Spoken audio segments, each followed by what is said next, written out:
Welcome to Therapist Take. We're going to talk about when therapist language gets weaponized, so don't go anywhere.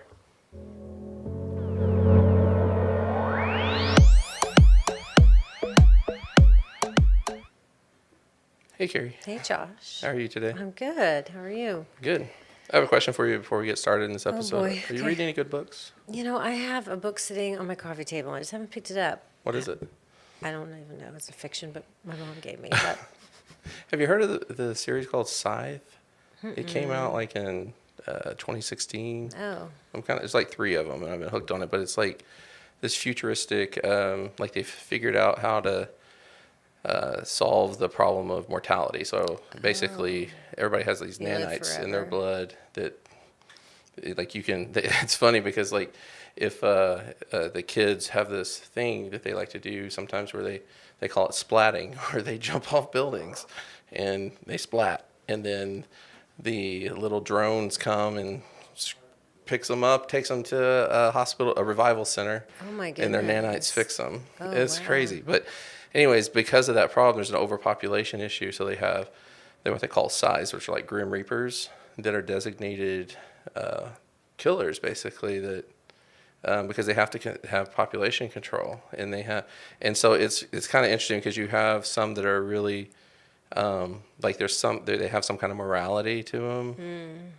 and like they really what they call it the scythedom, like they really value, like consider it an honor, and they value human life, and so the selection process is very strategic and fair. And then you got others that are just serial killers basically, and it's really interesting though, because it's like this like creates like these apocalyptic type Well, yeah, that's what it conversations. sounds like. Yeah. Yeah, of like, man, if we did solve the problem of death, basically, what kind of other problems would that create? And so you thought about apocalyptic things as you sat down today to Yeah. talk on the podcast no, with no. me? The reason why is because we you know how it is. We don't get to sit down I and know. chat. I know. And so like I've been wanting to talk to you about this book all week Okay. long. I haven't. And, I'll have to ask my book club if anybody's read Yeah, it. I'm surprised I'm just stumbling onto it now. But Well, 2016 is making a revival. So. yeah, there you go. Yeah. But anyways, so I basically hijacked the podcast just for a second for my own benefit there. Okay. So Well, I good hope for- that's okay. Good. All right, we're going to talk about when therapy or therapy terms, it gets weaponized, So I think we can agree. Oh, I'm supposed to introduce ourselves. Sorry about Yeah. that. Let's introduce That'd ourselves. be a good idea. Hello, everybody. I'm Josh Nichols. I'm a licensed marital family therapist and the co-host of this podcast, one of the co-hosts, and I'm here with my colleague Carrie Kiger and co-host Carrie. I did that last time too, and co-host Carrie Kiger, who's also a licensed marital family therapist, and then our producer back there, Xander Holland, is also a licensed marital family therapist. We're all therapists here, Yeah. so maybe among the three of us, we were able to come up with something thoughtful that people might take away from this podcast today. Yeah. The three of our brains equals one sane brain. Maybe. Right. One maybe helpful brain. Yeah. Yeah, with the conversation we were having before, as we were setting up, I don't know. Sometimes There I'm wasn't like, a lot of value in that, but We just know, Xander, that you are worth something. Oh, Yes. thank you, Yeah. Josh. You're Something. I'll take something. Well, it wasn't me that said it. Carrie said it. That's true. Behind the scenes. Sorry to you can out you. you can speak that I told Xander Carrie he said had something words. nice. I'll own that publicly. Yeah, Yeah. Okay, so I think we can all agree. I think we all agree that therapist language has kind of become Oh, yeah. big in our culture right now. So we hear things like trigger warnings and my trauma, boundaries. Oh, yeah. What are some other ones? I mean, I think Toxic. toxic. That's yes, Narcissist, yes. narcissist. Absolutely. Personality disorder. Yeah. You know, that kind of stuff. People.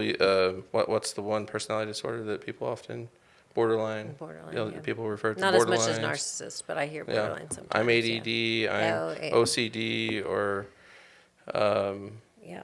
Well, I hear Other even attachment stuff. Like, well, that's my anxious attachment.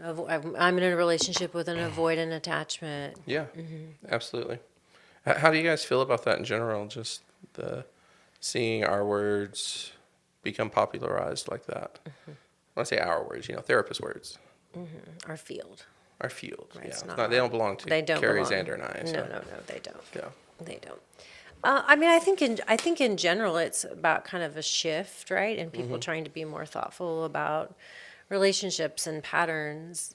So in that way, I like it, right? I like the idea of people, recognizing boundaries because it reflects worth. I think it's been overused and weaponized, right? And I think there's been a little bit of a swing to letting that kind of talk stop us instead of, keep us moving through. Right. I even see it in kids because you hear kids talking about, that's my trigger, right? Well, that's my feelings, right? And so those are important things, and feelings, can't be everything. Right. Yeah. Right. So, I feel like, yeah, anytime we're like adding words, especially like therapy words to like the general, zeitgeist, I think it's a positive experience because the more kind of granular we can get, the better, I think, usually. And I think that oftentimes it's worth the misuse that might happen with Yep. these words, but yeah, I think overall it's generally a positive thing. Yeah. When clients come in and they realize, oh, there's a word for this. right. I feel like it's so normalizing and validating. Yes, yes. Well, language, so powerful. Yeah, I agree. I think that, or obviously today going to talk about the downside of that, but I agree with both of you that I think that it kind of warms my heart to hear I'm going to say our words being used on social media, and that because it does reflect mental health kind of being in the forefront Yeah. of our society, and Right. people really starting to value it, and which takes the stigma away from it. That's right. So many great things come from that. So I do think there are a lot more positives than I there are agree. negatives. So as we talk about that, I want people listening to that's the position we're coming from is we're just going to talk about the potential downside. Is all good things have Yeah, taken to some extreme, Right. you can work against us. And so, there's complexity. exactly. Yeah, yeah. But I think our field, the mental health field, is one of the fastest growing fields right now. I think it's one of the fastest growing majors on college campuses, and so Well, there's a deficit.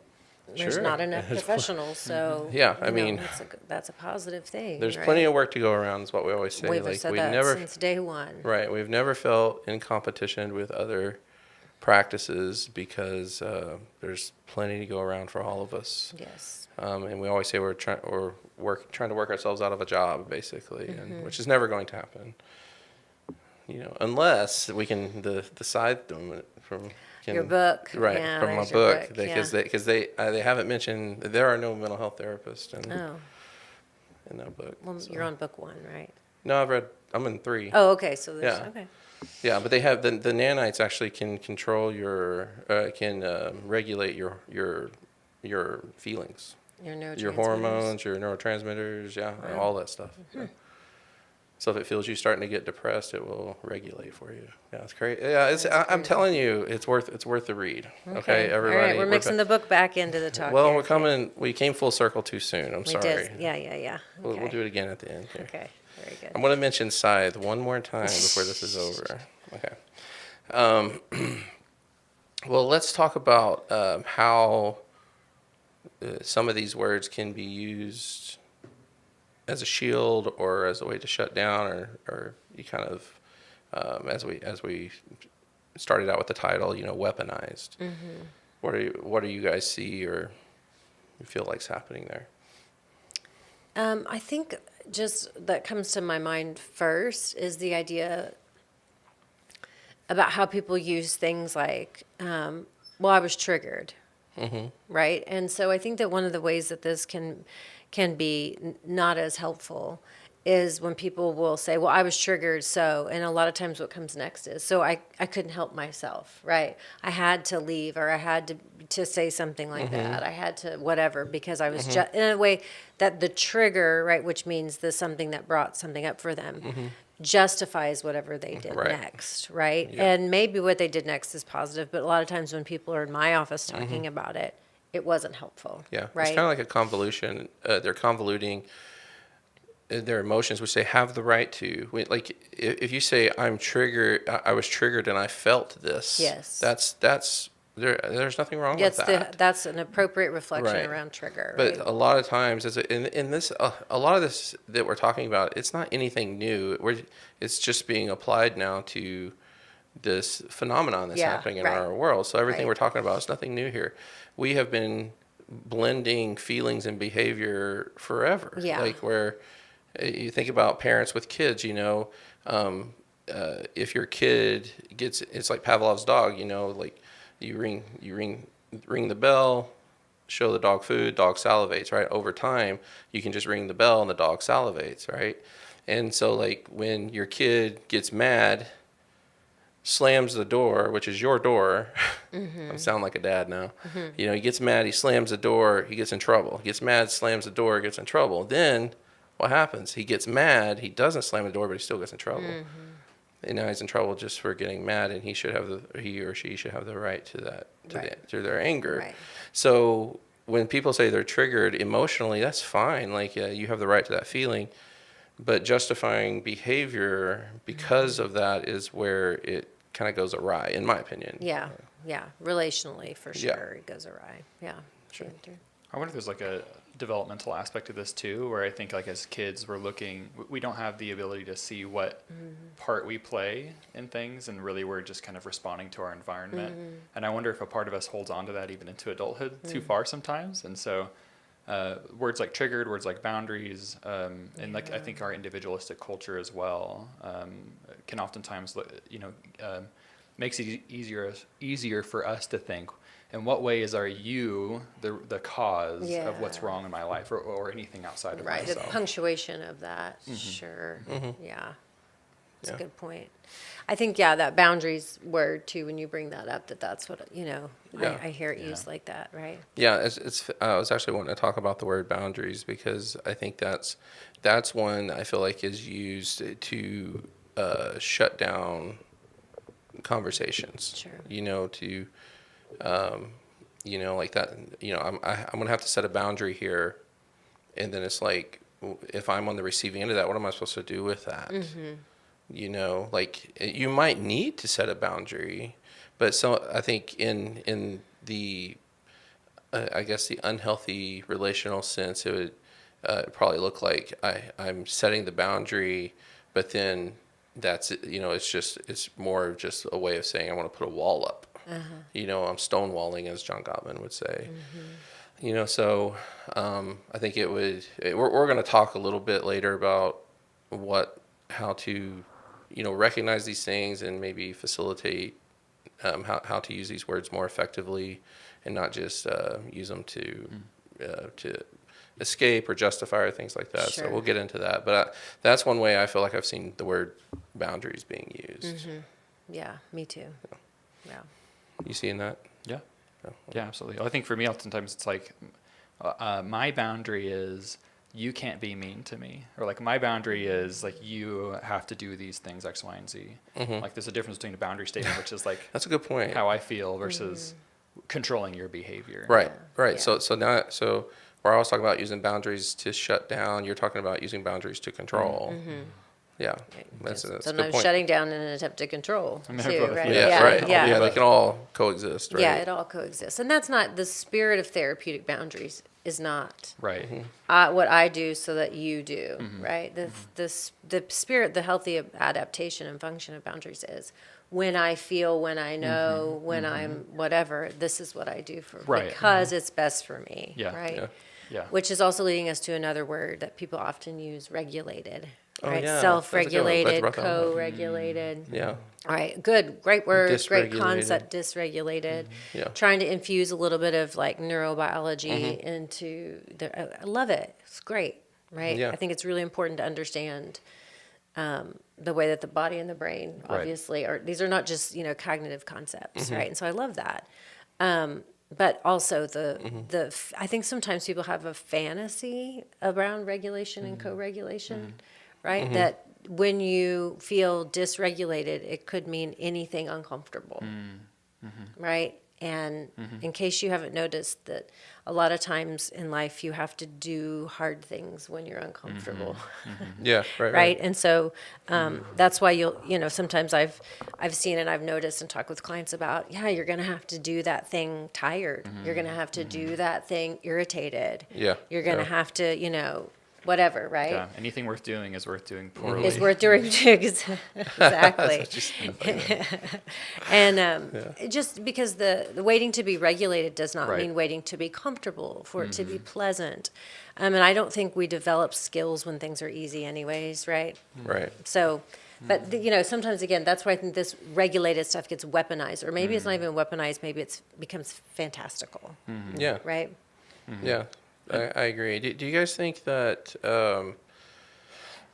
like, what's the role social media is playing in on this? Because I wonder sometimes as I was listening to you talk, I was thinking about, like, why is this phenomenon happening? And it feels like that, like, people are, I mean, I'm going to use this word loosely, like, people are, like, half educated on it, or, they have a very basic understanding of the concept.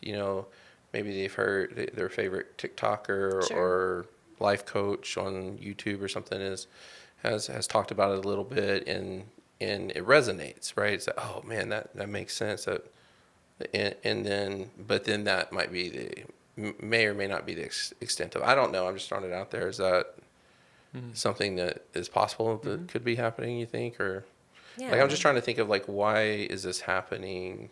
But think about the the- world of social media, right? I mean, we know that the things that stick are about 8 to 15-second videos Right. or clips, right? Yeah. And so how can you talk about truly the concept of boundaries Sure. comes from Sure. what?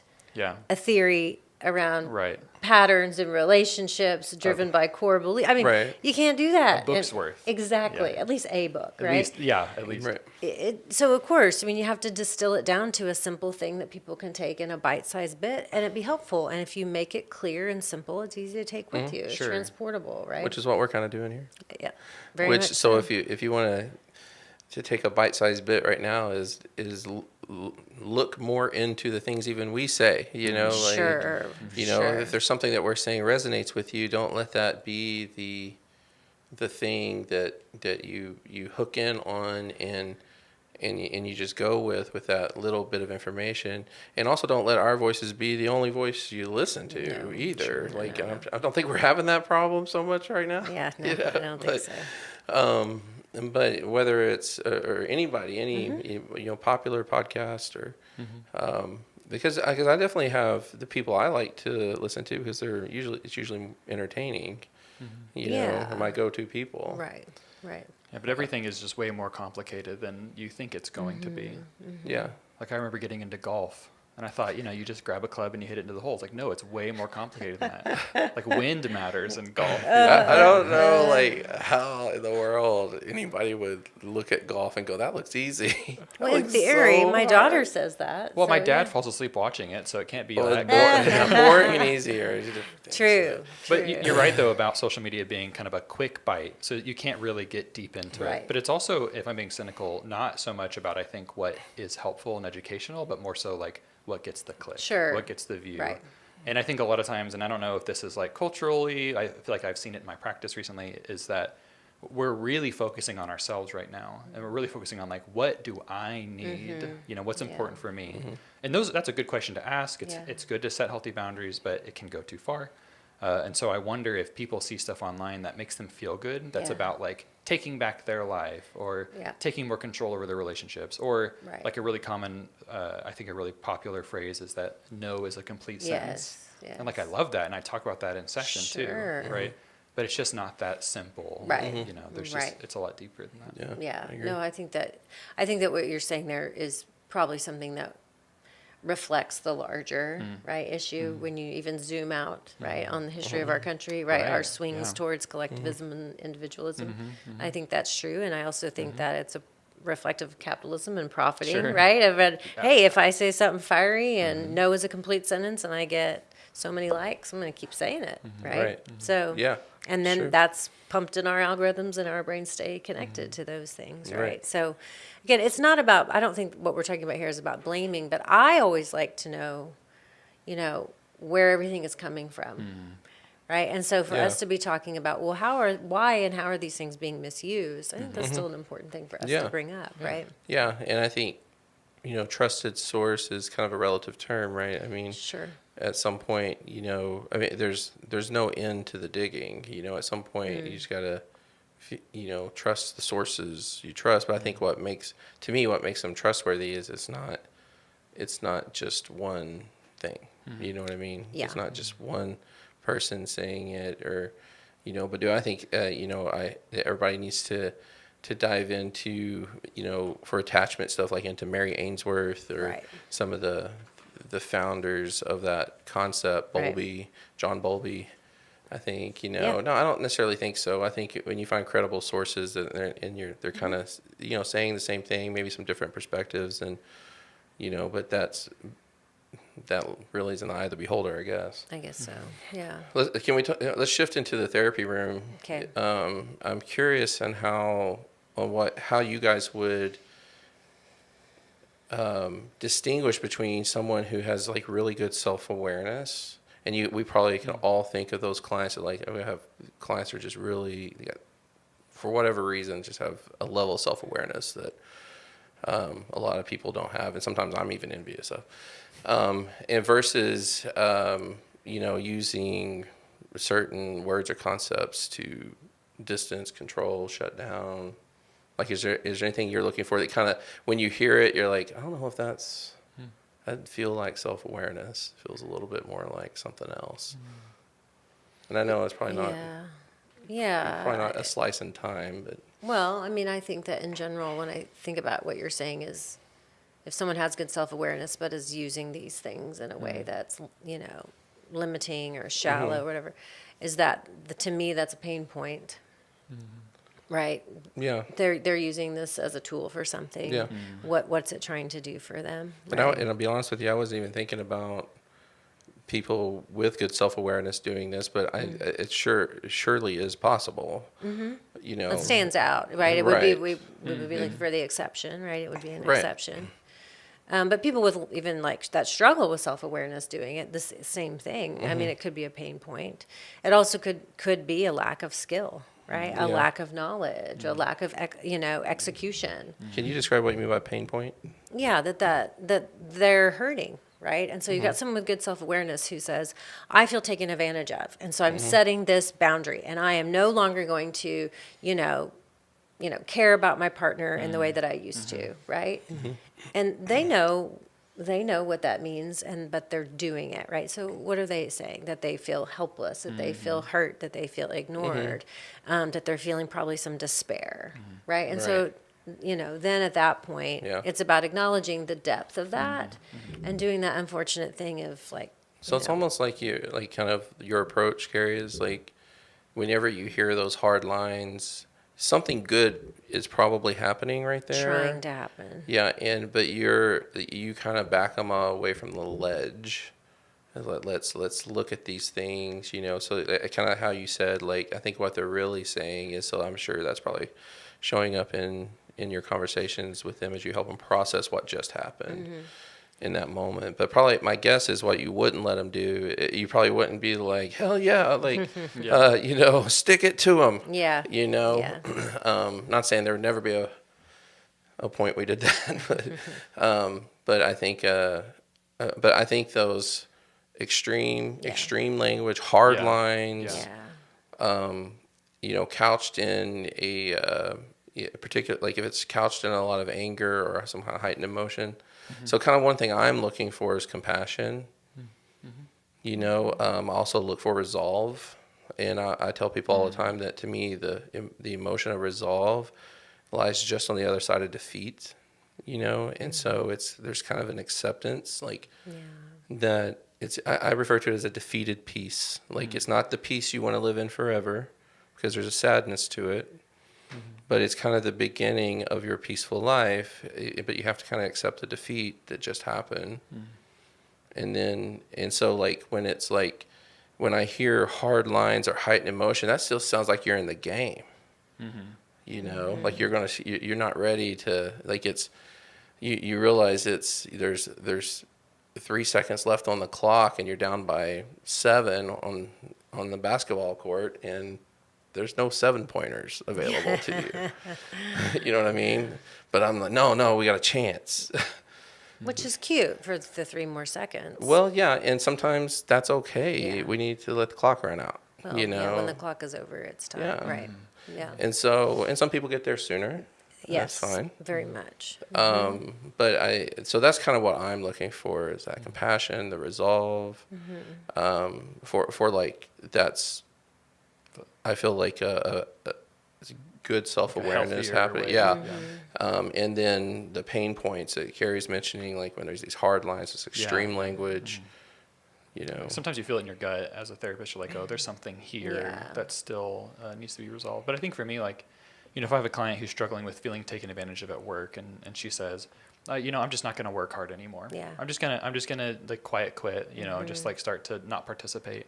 But then I think, one, that may be an extreme language. Like, I'm never going to try. Right. The other thing is, like, this doesn't fit with who you are. Sure, Like, this isn't, sure. like, one of your values you've told me has been a really hard worker. Right. It's like, how do you get to continue to be you in this moment, right? Show up for yourself. Right. And feel safe doing that. And that's, you know, I think that one of the things of when you've worked with people that say that in many contexts is that sometimes you have to do that.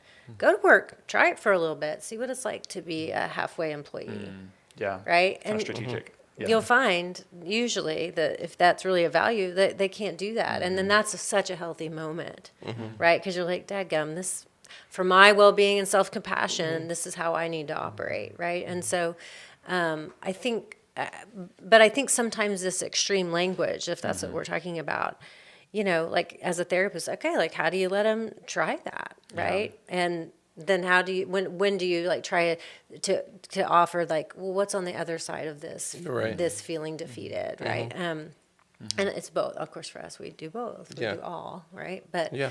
I do think that people that have lower self-awareness and they use these terms, you know, like we're kind of talking about in this pop culturally way, it does put us sometimes, I think, in a different position, somewhat of educating, of exploring, of broadening, widening, deepening understanding, Yeah. right?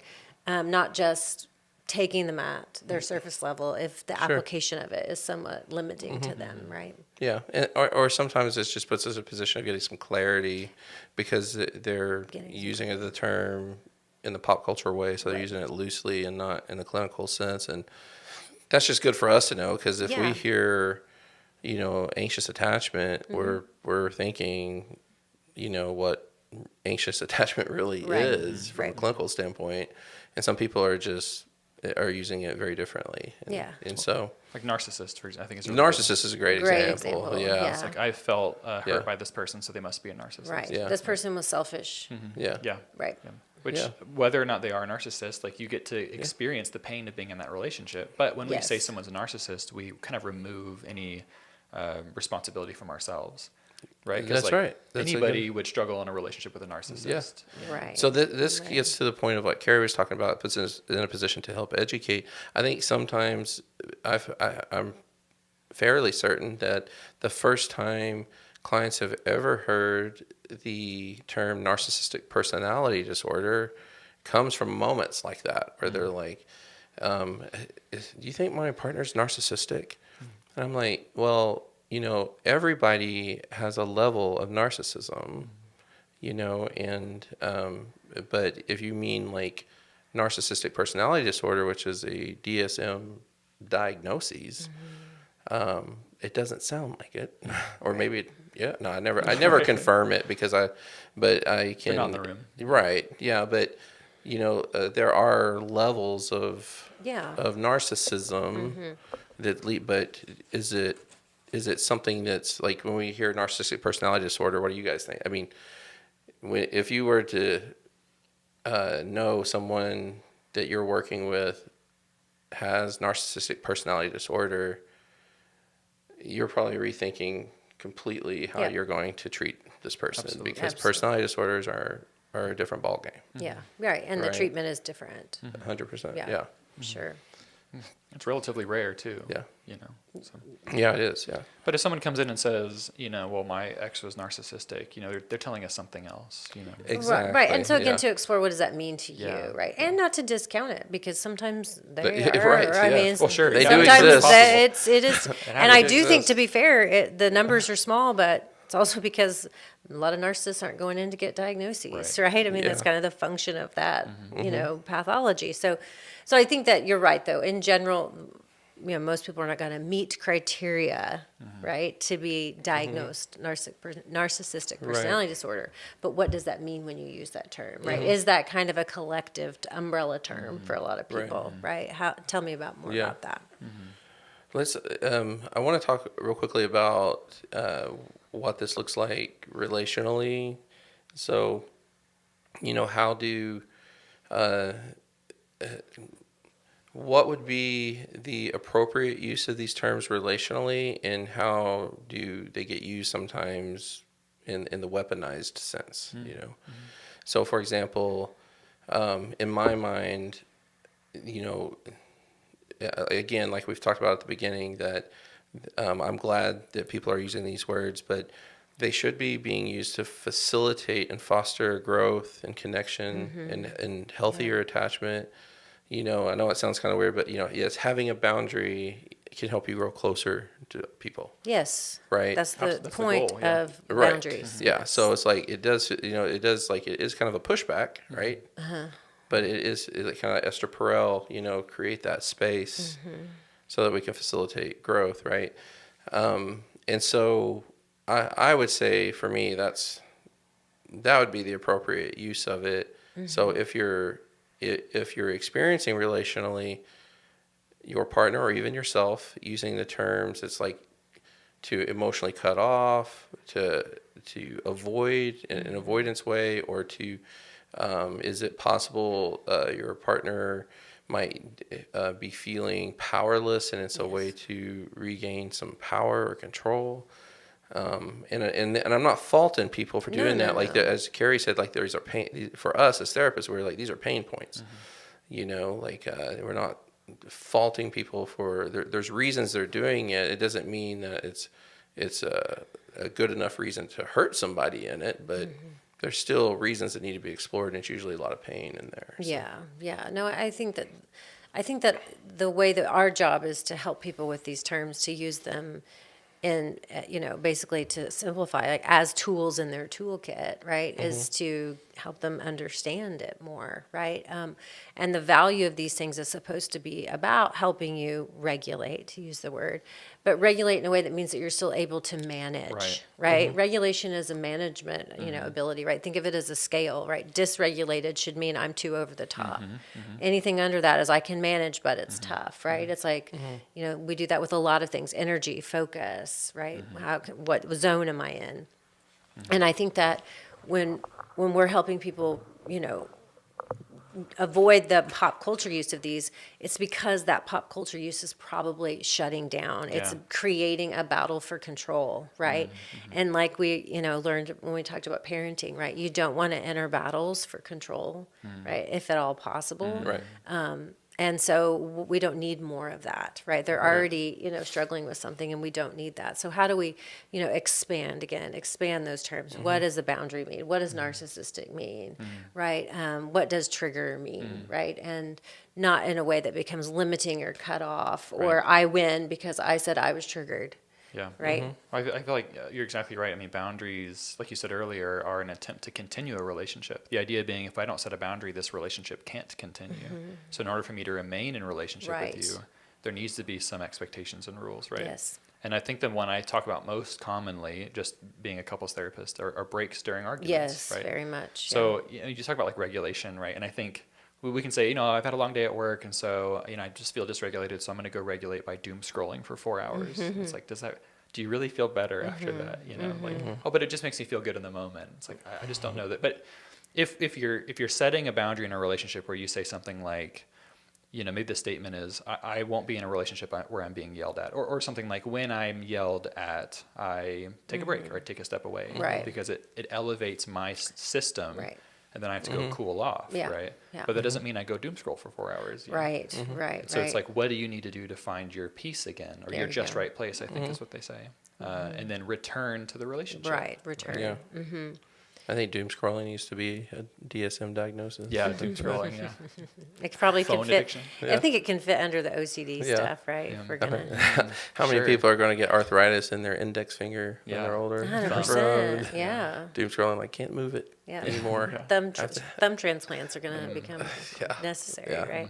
Absolutely. Yeah. Yeah, that's a good point. I think the key for me is you know, if that's a way that's helping you regulate, can you say this is going to help me be more available to you? Right. Yeah. This is You going to know, help me. and if that's the participate. case, then I mean, run it by your therapist, but by all means, Yeah, sure. do things that are good for you. But in my view, like if it's isolating you from the world, and it's isolating you from relationships. I mean, we are built to be in relationships in relation with each other. So don't even think about your life partner. Think about your friendships. Like, is this going to help me be a better friend? Is this going to help me be a better worker or employee or boss or whatever? And if you can honestly say yes, then I'd say then that might be okay. I want to put a disclaimer on that. I don't know. I don't want to make that universally true for everything people do, but yeah, I think to me that's the key. Like, if it's not facilitating connection and growth, then it's might be being weaponized. It might be weaponized, Yeah. right? Which is, I think, just a really hard thing to notice in the moment. It is. Especially if you're activated. Sure. Yeah. Our judgment kind of Oh starts yeah. to Have we not slide. all done that? Yeah. Self-preservation 100%. takes over, yeah. Yeah. For sure. Yes. Yeah. 100%. So please hear us say that. Like, we're guilty of that too at times. I think the key and where self-awareness comes in is recognizing, like, oh, I see what I did. Yeah. And then you repair. Yeah. Right. So, well, we did it. We solved the world's problems, and That easy, huh? yeah. That's But it. the problem that happens, Xander, is that we do it at 9 a.m, and there's still a whole day left, and the Of world problems to gets start. in disarray. Yes. Yeah. Too many Again. hours. Yeah. I guess we'll have to do it again next week. Right. I guess so. But let's we have a new segment we're gonna do, similar to the last one from last week, but this one is called red flags are just being human.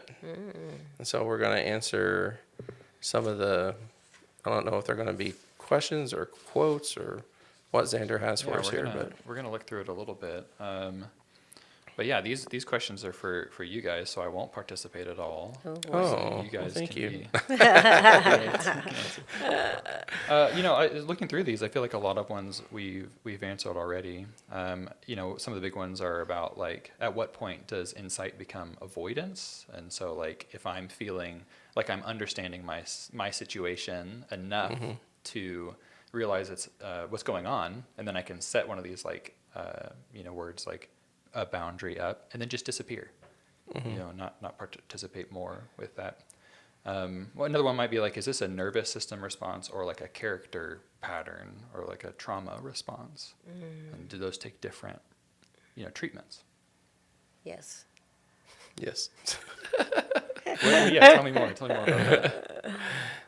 Well,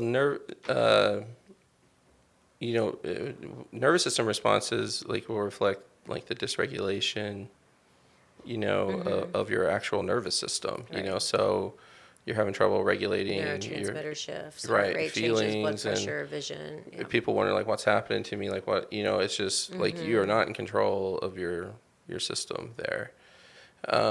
Whereas I think for the trauma, this is, maybe think of it as acute versus chronic. Oh yeah. The trauma is something has happened, and you have what we call these trauma responses, and they're very subtle, and they are very also normalized. I always think of clicking through what people that are our age can remember, the time where you had the box TVs and you would just sit and click through on your remote through channels trying to find something to watch, but no real intention to watch anything. You just want to see something blow up or something.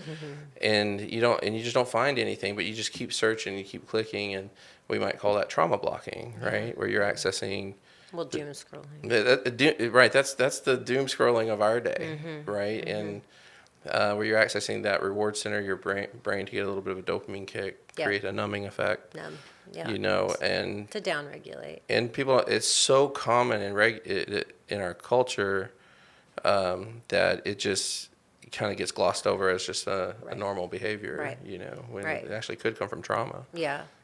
And it is a personality, meaning that everybody is born a little different, right? Yeah. Around their, so to speak, window of tolerance. Right, for some Yeah. people to be, for their nervous system to start getting overwhelmed, it doesn't take what we would say much.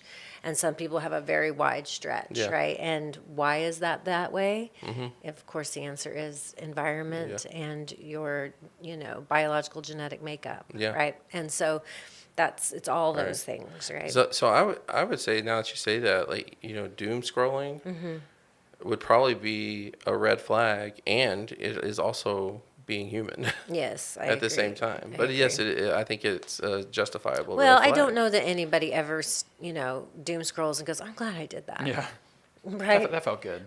I'm renewed. Man, that's That's really true. that's Yeah. the itch I needed scratched. Yeah. You know, Right. I don't think so. But I do think there's we've all, have had clients that have realized it takes some time to realize that that's what they're doing. Sure, right? and doom scrolling doesn't have to be doom scrolling, Right. Sure. right? I mean, we're not. Like, it doesn't have to be, right? And dosage matters. Yes. Doom scrolling for 15 minutes versus 3 hours. Probably not doom scrolling if it's only 15 minutes. Right, right. So Right, again, yeah. dose matters. Yeah. Yeah.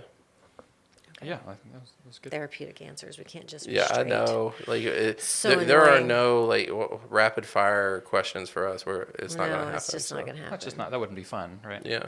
How about in a relationship, someone says, "I'm triggered, so I can't talk about this." Of course, we would encourage them to follow it up with right now. In Red- this Well, moment, first of all, Carrie, red flag or just being human? Oh yeah, yeah. Sorry.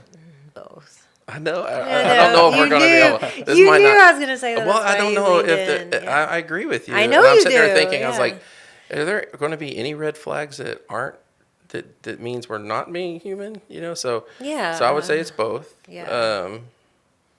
I would say, like, if you're in a relationship and that's something that's happening, I would say that's a red flag. Like, that's not, like a healthy use of, if they're just saying, I'm triggered, I don't want to talk about that, and that's it. That's not fostering the connection we were talking about. Right. But it is also something humans Well, do. and right? is it also, is it a shutdown forever? Is it a give me a second, right? Because I've had to say, Sure. I can't talk about this right now, or I'm Yeah. going to argue with a 10-year-old, and so I'm going to step out of the room. Right. Because you lose the minute you start just the idea of arguing with a 10-year-old, right? So, Well, let's do one more. okay, one Yeah, more. one more. Oh, just one more. Okay. There was a really good one that I liked. I'm trying to find. Can emotional vocabulary itself become a form of dominance in a relationship? Oh, for sure. Like, think about the power differentials. Remember studying, what theory was that? But was it about power? Maybe it was family conflict theory. But it would talk about that the person with the most education, right? And that becomes a tool of power. The person with the most money, the person with, a great vocabulary is Yeah. power, right? Well, words are so powerful, and if you have a really large vocabulary, I think that definitely can get weaponized. I was trying to think of, I don't think it was a client. I think it was, someone on, it's like Jordan Peterson uses the biggest words and complex words, and I'm like, he's an educator. He's a clinical, or at least used to be a clinical psychologist and a professor in Canada somewhere, but I'm like, sometimes I feel like that when he's in debate, because he does a lot of debate stuff, that he uses these ginormous words, and strings them together. And it sounds super intimidating. And like, how do you compete Power play. with someone with that type of vocabulary? And I think that's, how you do it, you shut down. Yeah, well, And you win yeah. by doing nothing. Yeah, and it's we would, to be marriage family therapist, it's unbalancing the Yeah. system, right? I would Which say isn't that's the an one. avoidant technique. The avoidant technique. I think that is the most powerful maneuver. It speaks louder than words and hones. Yeah. And that's what the marriage crucible. Oh, yeah. Carl Whitaker. Is it Whitaker? No, who wrote No, you Schnarch, right? Oh, Schnarch. Yeah. David Schnarch. That's right. The crucible of the person who, how's it go, that shows the interest. power of the least Yeah. interest. Yeah. That's what it is. The Yeah. power of the least interest. Yeah. And I think that trumps words big time. Yeah. Yeah. Sorry. Again, No, I no mean, simple Yeah, answers. no simple answers. Good answers though. Yeah. Well, thank you, Xander, for Yeah, doing that thanks, with us. Xander. And we appreciate everybody who's watching this. Please make sure you subscribe to our YouTube channel. Head over to the podcast platforms and follow us there. Click on the show notes to see what resources we've listed. And we'll see you back next time.